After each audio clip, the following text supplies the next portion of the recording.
Olá, estamos aqui mais uma vez e continuamos, depois de algum tempo, com o nosso estudo aqui no Evangelho de João. E hoje estamos no capítulo 6. E seja bem-vindo.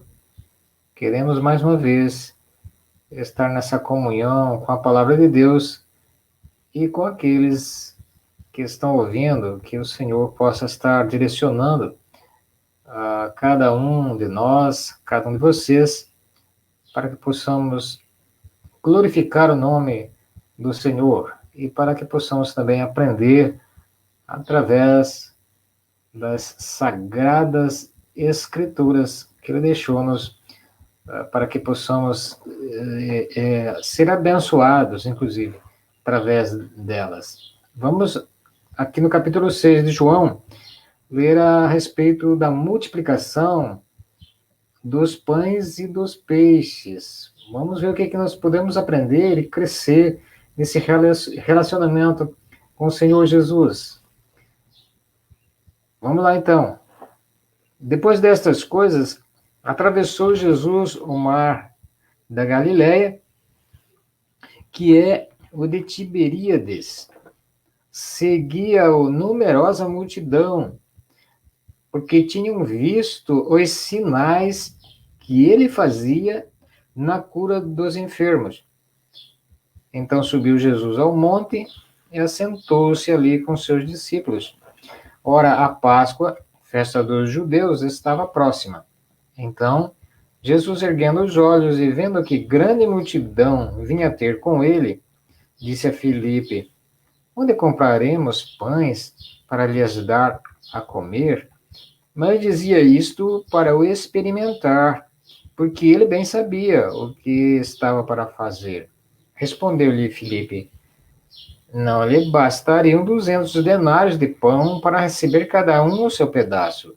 Um de seus discípulos, chamado André, irmão de Simão Pedro, informou a Jesus: está aí um rapaz que tem 5 pães de cevada e 2 peixinhos. Mas isto, o que é para tanta gente? Disse Jesus: fazer o povo assentar-se, pois havia naquele lugar muita relva. Assentaram-se, pois, os homens, em número de quase 5.000. Então, Jesus tomou os pães e, tendo dado graças, distribuiu-os entre eles, e também igualmente os peixes, quanto queriam. E quando já estavam fartos, disse Jesus a seus discípulos: recolhei os pedaços que sobraram, para que nada se perca. Assim, pois, o fizeram e encheram 12 cestos de pedaços dos 5 pães de cevada que sobraram aos que haviam comido. Vendo, pois, os homens o sinal que Jesus fizera, disseram: este é verdadeiramente o profeta que devia vir ao mundo. Sabendo, pois, Jesus que estavam para vir com o intuito de arrebatá-lo para o proclamarem rei, retirou-se novamente sozinho para o monte. Vamos orar. Ó Pai, mais uma vez estamos aqui diante da Tua palavra. Queremos o Teu favor, para que a nossa mente seja direcionada ao Senhor, através da Tua palavra, e possamos aprender, através dessa relação que o Senhor tem conosco, com as pessoas, com as necessidades de cada um de nós, como o Senhor age para com aqueles que te buscam. Vem aplicar ao nosso coração, vem nos instruir, vem fazer com que toda a nossa alma, todo o nosso corpo, toda a nossa mente seja voltada sempre para o Senhor, para que o nosso dia a dia seja um dia de bênção, sejam dias abençoados pelo Senhor. É no nome do Senhor que oramos e pelo seu favor suplicamos.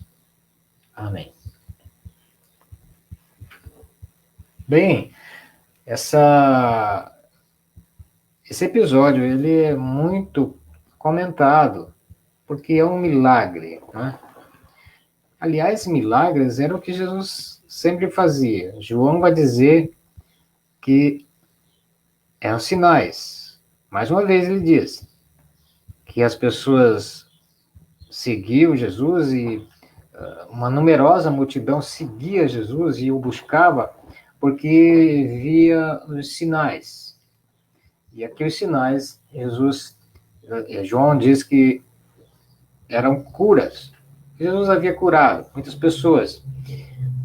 E então, este acontecimento não foi na região ali do lado leste da Galileia, do Mar da Galileia, onde que, na verdade, não era um mar, mas era um grande lago, né? O Lago da Galileia.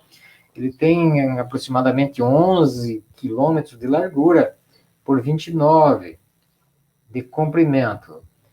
É se chamado de mar porque era grande, né? Mas na verdade não era o mar, era o lago da Galileia, ou às vezes lago de Genezaré. E aqui também já tinha um nome chamado de Tiberíades. Também tinham esse nome. Mas então o que aconteceu é que Jesus e os discípulos haviam atravessado para o lado oeste, ou melhor, lado leste, né? O lado oriental do lago da Galileia. Então, as pessoas seguiram Jesus. Nos outros evangelhos, vai dizer que as pessoas seguiram Jesus. Quando souberam que Jesus havia atravessado, eles deram um jeito e queriam estar próximo de Jesus. E Jesus, na verdade, queria descansar um pouco, né? Mas ele não tinha descanso. As pessoas estavam sempre procurando ele. Das maneiras que Jesus, dos objetivos que Jesus também se afastava era para orar. E nós vemos, inclusive, que quando ele volta, ele manda os discípulos na frente. É um outro milagre que acontece, que nós não vamos comentar aqui agora, mas é um outro milagre, né? Que apenas os discípulos vão perceber isso. Então Jesus atravessa, mas na volta ele manda os discípulos na frente, né, no barco, e depois ele vem atrás, porque ele, na verdade, quer ficar um pouco sozinho para orar. O objetivo dele era orar. Bem, aqui então, ele vai e vem uma tremenda multidão aí, como está no versículo 2. Essa multidão vai atrás de Jesus por causa dos sinais que ele fazia, né? Agora, João coloca aí no meio do assunto o seguinte: a Páscoa estava próxima. Por que João coloca a Páscoa estava próxima? Porque na continuação deste texto, que está inclusive no próprio capítulo 6, ele vai falar a respeito dessa relação de pães, ou de pão, com ele mesmo, Jesus, que era o próprio pão da vida, ao qual, logicamente, os judeus, eles, após a comemoração da Páscoa, eles comiam os pães asmos, né? Depois de uma semana, eles comiam os pães, então, sem fermento. Jesus vai fazer essa relação aí dele mesmo, sendo este pão. Esse pão. Mas aqui, então, o que nós vemos é essa multidão vai procurar Jesus e então ele vê a multidão. Nós não temos aqui alguns detalhes, mas temos detalhes lá nos outros evangelhos, né? No Mateus, Marcos e Lucas. Jesus, na verdade, ficou ali e começou a ensinar. Logicamente, depois de ensinar, de dizer instruções, ensinamentos, né, para esse povo, à tarde já estava chegando. E Jesus estava ali com aquele povo, e os discípulos dizem, aqui diz Filipe, né, diz nos outros evangelhos diz, manda o povo embora, porque eles precisam se alimentar. Nós não temos como fazer isso. Aqui, Jesus diz assim: onde nós vamos comprar pães, né, para dar a comer, né? E ele dizia isso, no versículo 6, diz, João detalha aí, para experimentar os discípulos, porque ele bem sabia o que estava para fazer. Bem, essa experiência, né, que os discípulos já tinham com Jesus, deveria fazer com que eles crescem um pouco mais em Jesus. Jesus já havia, como o próprio texto diz, já havia feito curas, já havia feito sinais. Eles deveriam colocar a sua confiança em Jesus. Mas é claro que Jesus tem essa maneira de interrogar os discípulos para que exatamente a fé deles pudesse crescer e que pudesse crer, né, um pouco mais em Jesus. E é lógico que eles estavam vendo ali os problemas, que diz Filipe, mas todos os discípulos estavam envolvidos nisso aqui, né? E eles estavam olhando os problemas. Como é que eles iriam resolver esse problema? As aldeias eram distantes. Eles estavam longe de algum lugar, como, por exemplo, Tiberíades. O próprio Tiberíades estava distante para se comprar alimento. Ninguém havia levado a provisão, a não ser esse rapaz, esse jovem que estava ali. E então respondeu Filipe, né? Depois de ser contestado aí por Jesus, né? Onde nós vamos comprar pães? E aí Filipe então diz: não lhes bastariam 200 denários de pão para receber cada um pedaço para se alimentar, ou seja, 200 denários são um denário naquela época era o salário de um trabalhador, de uma diária, de uma diária, de um trabalhador. E Filipe diz, tem que ter no mínimo 200 denários, 200 dias de trabalho. Como é que nós vamos suprir da comida para 5.000 pessoas, aproximadamente? Eles estavam olhando para o problema. Eles não viam, na verdade, o que Jesus já havia feito e que Jesus poderia fazer. Não é? E então tinha ali um discípulo que foi e um rapaz então se apresenta. Aí diz no versículo 9, um rapaz tem 5 pães de cevada, e esse rapaz então oferece a provisão dele para os discípulos. Olha, eu tenho aqui, e eu entrego isso para vocês. E era uma oferta, né, que esse rapaz estava fazendo ali para que pudesse fazer alguma coisa com ela, não é? Alguma coisa com esses 5 pães e esses 2 peixinhos. Mas o que é isso para tanta gente? Ele oferece, mas eles dizem, o que é isso para tanta gente? É subestimar, né?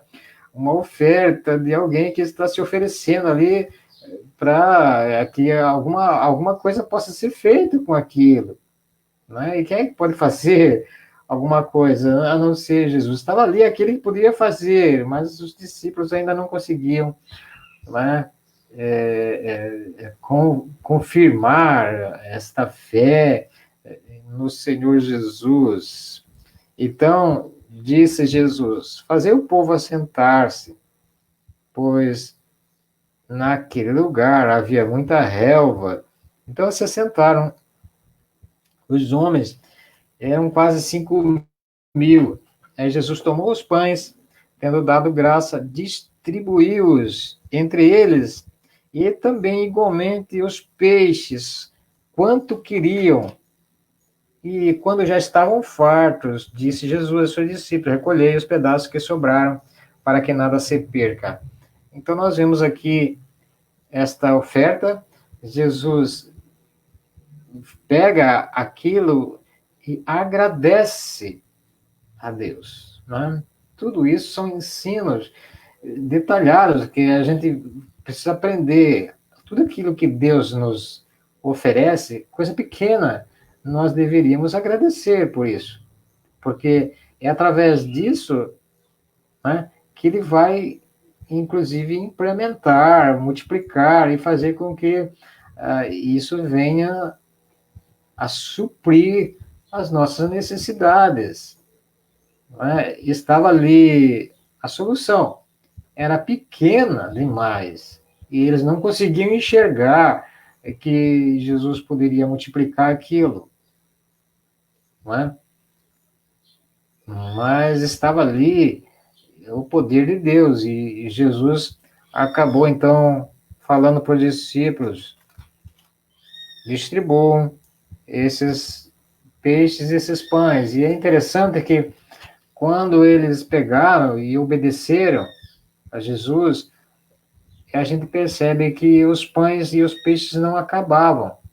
Eles iam distribuindo, e quanto mais eles distribuíam, os peixes e os pães continuavam ali nos cestos. Né?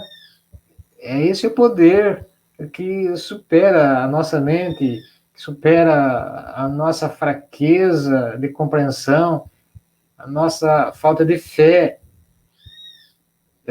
Mas o que nós percebemos, então, nessa lição, especialmente, é a relação que Deus, através ali do Filho, Jesus, ele tem conosco. Em primeiro lugar, o poder dele está nele, né? E ele tem essa compaixão, ele vê as nossas necessidades, a necessidade daquelas pessoas que o buscam, e ele supre as suas necessidades.